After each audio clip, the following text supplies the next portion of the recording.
السلام علیکم ورحمۃ اللہ وبرکاتہ۔ آج ہم لوگ جانیں گے پارہ نمبر 9 کا خلاصہ۔ رمضان کے پورے مہینے میں میرا ایک معمول یہ رہتا ہے کہ میں رمضان کے پورے مہینے رات میں جاگتا ہوں، پوری رات۔ بہت زیادہ تھکان ہوئی تو 1-2 گھنٹے سو لیا، ورنہ رمضان کے پورے مہینے میرا جاگنے کا معمول رہتا ہے۔ اب آپ لوگ سوچیں گے میں رات کو کیوں جاگتا ہوں؟ اس کی وجہ یہ ہے کہ جتنی بھی ریکارڈنگ کے کام ہیں، جیسے یہ خلاصہ قرآن میں، یہ عام طور پر رات میں ریکارڈ کر لیتا ہوں۔ قرآن مجید کی تلاوت ہے، تراویح کے لیے جو بھی تیاری وغیرہ ہے، اور تراویح کے بعد بھی میں خلاصہ قرآن لوگوں کو بتاتا ہوں، تو وہ سب کچھ میں رات کو ہی کر لیتا ہوں، پڑھانا لکھنا جو بھی کچھ ہے۔ بہت تھکاوٹ ہوئی تو 1-8 گھنٹے سو لیا۔ کل رات کو میں لیٹا اور نیند آئی، اور پھر آنکھ جو کھلی ہے تو وہ سحری کے ٹائم کھلی ہے، جس کی وجہ سے یہ میں ریکارڈ اب کر رہا ہوں جمعہ والے دن تقریباً 9 بجے۔ تو اچھا، پھر میں سوتا کب ہوں؟ فجر کی نماز پڑھی، آدھے پون گھنٹے اور تلاوت کی، پھر اس کے بعد میں سوتا ہوں اور 11:30-12 کے بیچ میں اٹھ جاتا ہوں۔ یہ میرا پورے رمضان کے مہینے کا معمول ہے، کیونکہ دن میں کام نہیں ہو پاتا ہے، کبھی ادھر سے کھٹ پٹ ادھر سے کھٹ پٹ، ہے نا، کبھی کوئی بلانے آ گیا، کبھی کوئی ملنے آ گیا، تو دن میں پاسبل نہیں ہوتا۔ رات میں لگاتار کام ہو جاتا ہے اور اچھے سے ہو جاتا ہے۔ چلیے بسم اللہ الرحمن الرحیم۔ پارہ نمبر 9 میں اللہ تبارک و تعالیٰ نے حضرت شعیب علیہ السلام کی قوم کی نافرمانی کا ذکر فرمایا ہے۔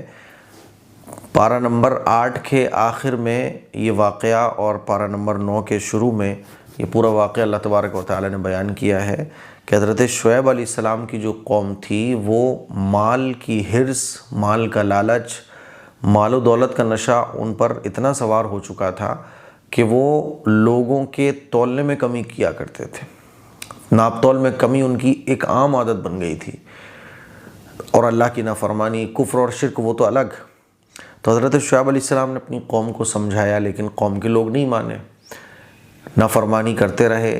یہ تک اور کہنے لگے حضرت شعیب علیہ السلام سے کہ دیکھو، تم اور تمہارے جتنے بھی فالوورز ہیں وہ کفر اور شرک، یعنی ہمارے باپ داداؤں کے دین کی طرف آ جائیں اور ہمارے طریقے کو فالو کریں، ورنہ ہم تمہیں اپنی بستی سے باہر نکال دیں گے۔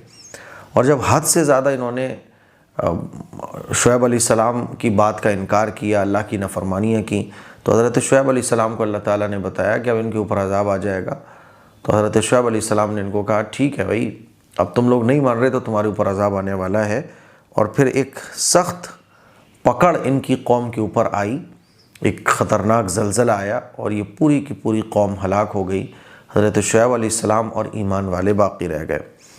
آگے اللہ تبارک و تعالیٰ اسی صورت میں یہ بھی بیان فرما رہا ہے کہ اگر کسی بستی کے لوگ یہ چاہتے ہیں کہ اللہ کی برکتیں، اللہ کی رحمتیں ان کو حاصل ہوں، تو وہ تقوی کی زندگی گزاریں، اللہ اور اللہ کے رسول کی اطاعت کرتے ہوئے اپنی زندگی کو گزاریں، تو اس بستی پر اللہ کی رحمتیں نازل ہوں گی، برکتیں نازل ہوں گی، اللہ کی مدد آئے گی۔ اور جس بستی کے لوگ اللہ کی نافرمانی کر کے زندگی گزارتے ہیں، تو پھر نہ ان کو اللہ کی مدد حاصل ہوتی، نہ اللہ کی رحمتیں ان پر نازل ہوتی ہیں۔ اب ہم اور آپ اپنا جائزہ لیں تو پتہ چلے گا کہ ہم اور آپ تقوی کی زندگی نہیں گزارتے، تعویذ لاتے رہیں گے، نقشے لگاتے رہیں گے۔ لیکن قرآن نے کیا بیان فرمایا؟ وَلَوْ أَنَّ أَهْلَ الْقُرَىٰ آمَنُوا وَاتَّقَوْا، کہ اگر بستی کے لوگ ایمان لے کر آئیں اور تقوی کی زندگی اختیار کریں تو اللہ تعالیٰ برکتیں دیتا ہے، رحمتیں نازل کرتا ہے۔ تو اصل ہے وہ تقوی کی زندگی اختیار کرنا۔ تو ہمارے نوجوانوں کو چاہیے، ہمارے علاقے کے لوگوں کو چاہیے، تمام مسلمانوں کو چاہیے کہ وہ تقوی کی زندگی گزارنے کی کوشش کریں۔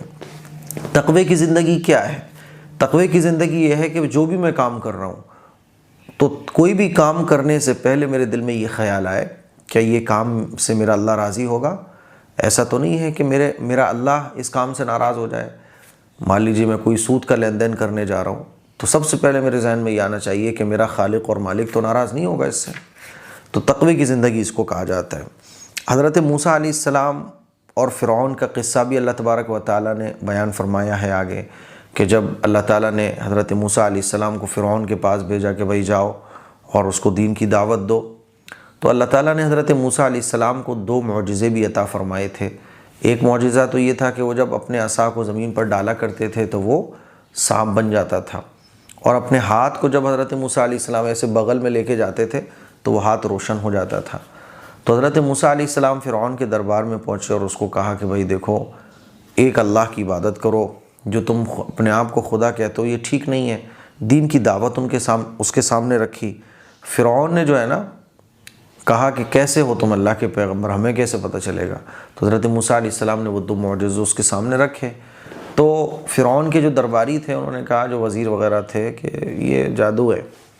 فرعون نے کہا اچھا، تو جادوگر تو ہمارے پاس بھی بہت بڑے بڑے ہیں۔ اس نے بھی اپنے جادوگروں کو بلا لیا اور مقابلہ رکھ دیا، اور ایک بڑے میدان میں مقابلہ ہوا۔ جادوگروں نے اپنے رسیوں کو ڈالا اور وہ بڑے بڑے اژدہا بن گئے۔ حضرت موسیٰ علیہ السلام نے اپنے عصا کو ڈالا تو وہ بہت بڑا اژدہا بنا، اور اس نے تمام اژدہوں کو کھا لیا جو جادوگروں نے رسیاں ڈالی تھیں۔ وہ رسیاں تھیں لیکن ایک جادو کے اثر کی وجہ سے لوگوں کو وہ اژدہے سانپ نظر آ رہے تھے۔ تو تمام جادوگر حضرت موسیٰ علیہ السلام پر ایمان لے کر آ گئے، کچھ کو چھوڑ کر۔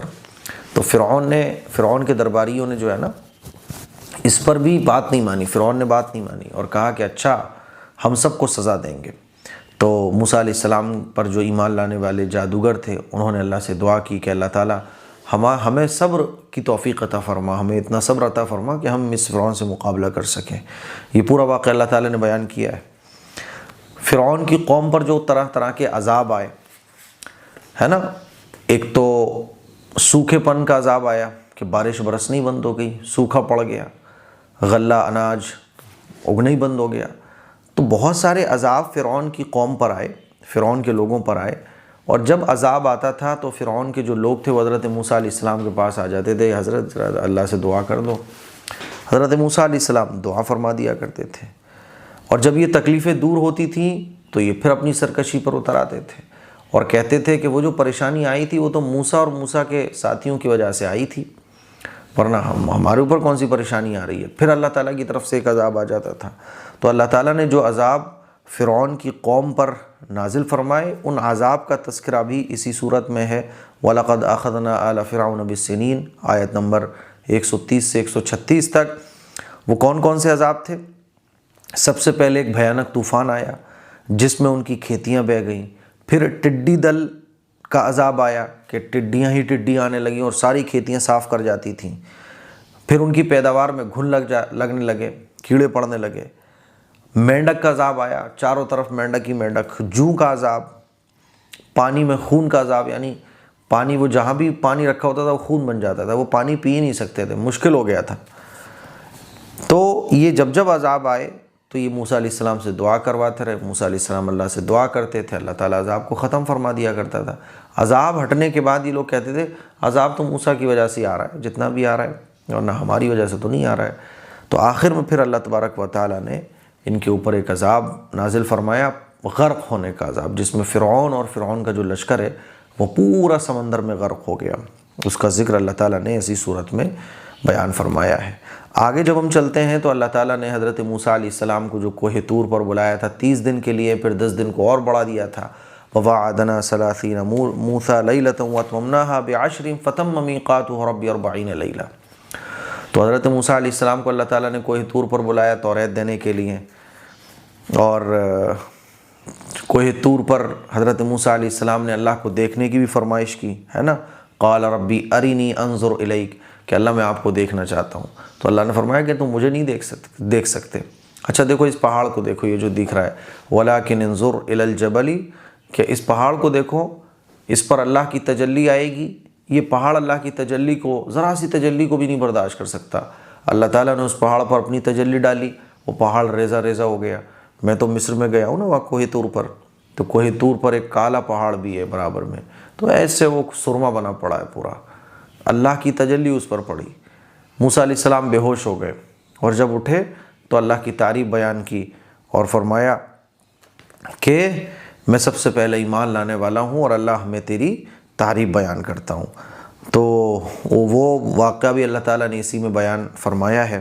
اور جب کوہ طور پر حضرت موسیٰ علیہ السلام کو توریت ملی تو توریت لے کے حضرت موسیٰ علیہ السلام اپنی قوم والوں کے پاس گئے، پیچھے حضرت ہارون علیہ السلام کو چھوڑ کر آئے تھے حضرت موسیٰ علیہ السلام۔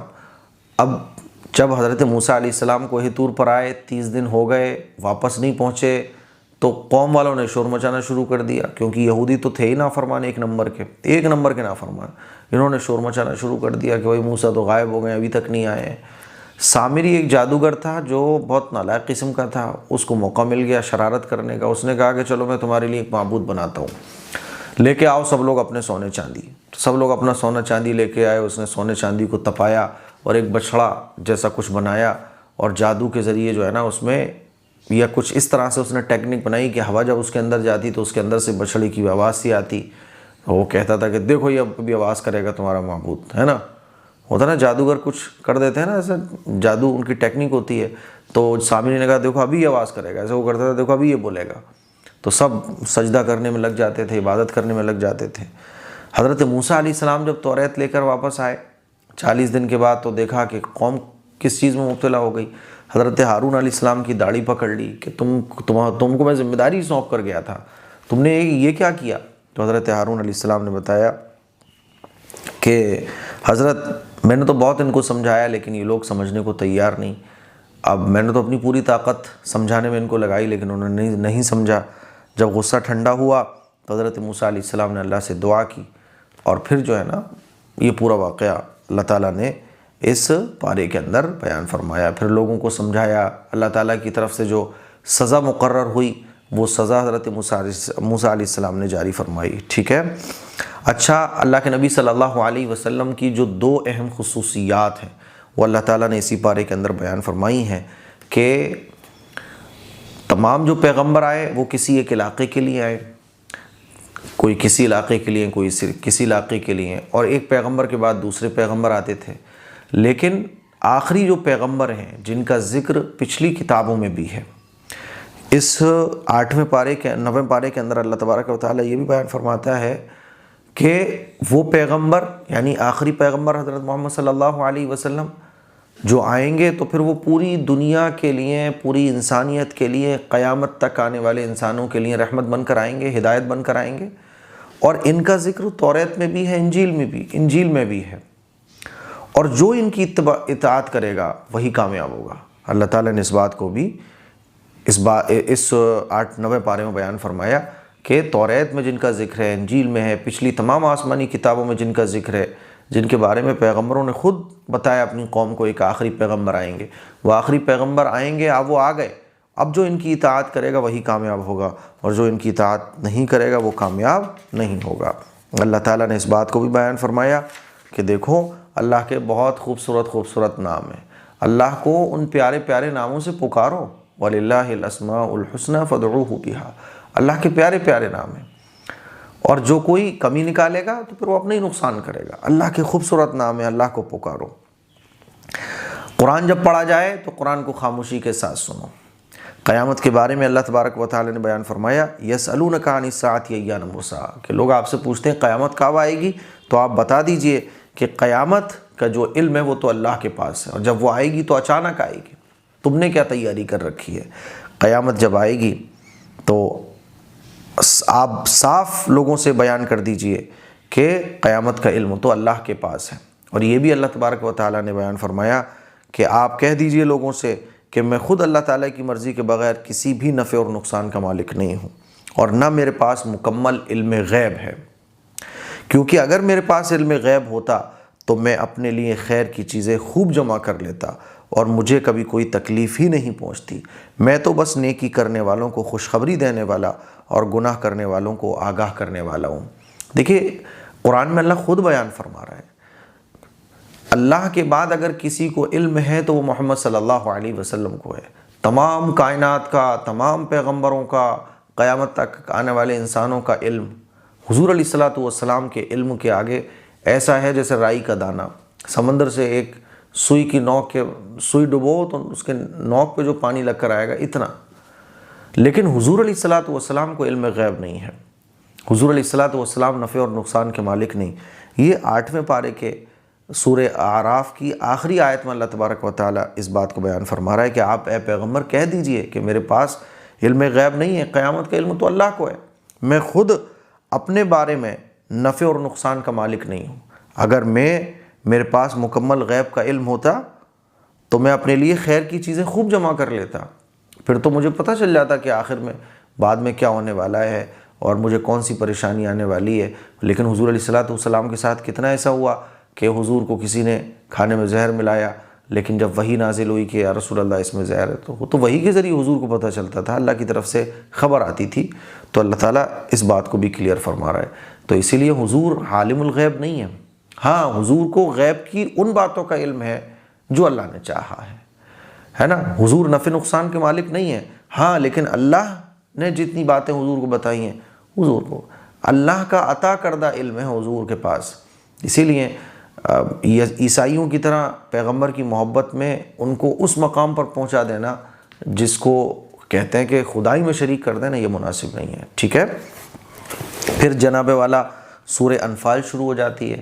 سورہ انفال میں آتا ہے یسألونک عن الانفال، کہ لوگ آپ سے انفال کے بارے میں پوچھتے ہیں انفال کیا چیز ہے؟ تو انفال کہتے ہیں جب جنگ ہوتی ہے، جیسے کہ صحابہ کرام کی جنگیں ہوا کرتی تھیں، تو دشمنوں کا جو مال ہاتھ لگتا ہے اس کو انفال کہا جاتا ہے۔ تو کچھ لوگ تو وہ ہوتے ہیں جو دشمنوں سے جنگ کر کے ڈائریکٹلی ان کا مال قبضے میں لے لیتے ہیں، کچھ لوگ وہ ہوتے ہیں جو جنگ کے میدان میں دوسری ذمہ داریاں ادا کر رہے ہوتے ہیں اور وہ ڈائریکٹلی اس مال سے انوالو نہیں ہوتے۔ تو یہ مسئلہ پیش آ گیا تھا کہ بھئی یہ مال کس کا ہے جو دشمنوں سے ملتا ہے، یہ مال کس کا حق ہوگا؟ تو اللہ تبارک و تعالیٰ نے اس بات کو کلیئر فرمایا کہ یہ اللہ اور اللہ کے رسول کا ہے۔ اللہ اور اللہ کے رسول جو فیصلہ فرما دیں اس پر صحابہ اکرام کو، ایمان والوں کو اپنا سر جھکا دینا چاہیے اور اللہ اور اللہ کے رسول کے فیصلوں پر راضی رہنا چاہیے۔ اور اس بات کو بھی اللہ تبارک و تعالیٰ نے بیان فرمایا کہ جب اللہ کے رسول بلائیں تو فوراً کھڑے ہو جاؤ، جب اللہ کے رسول دعوت دیں تو ان کی دعوت پر فوراً لبیک کہو، ہے نا۔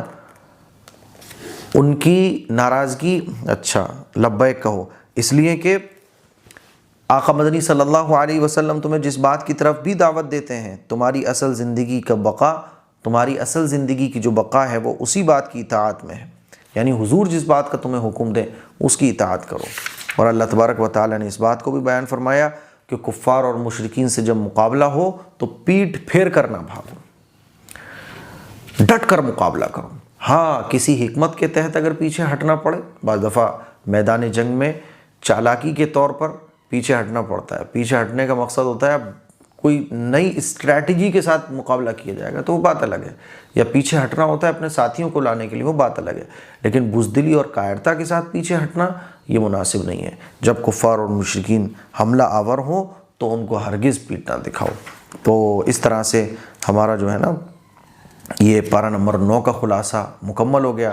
مجھے امید ہے کہ آپ کو اچھے طریقے سے سمجھ آ گیا ہوگا۔ اس کلپ کو شیئر کریں۔ السلام علیکم ورحمۃ اللہ وبرکاتہ۔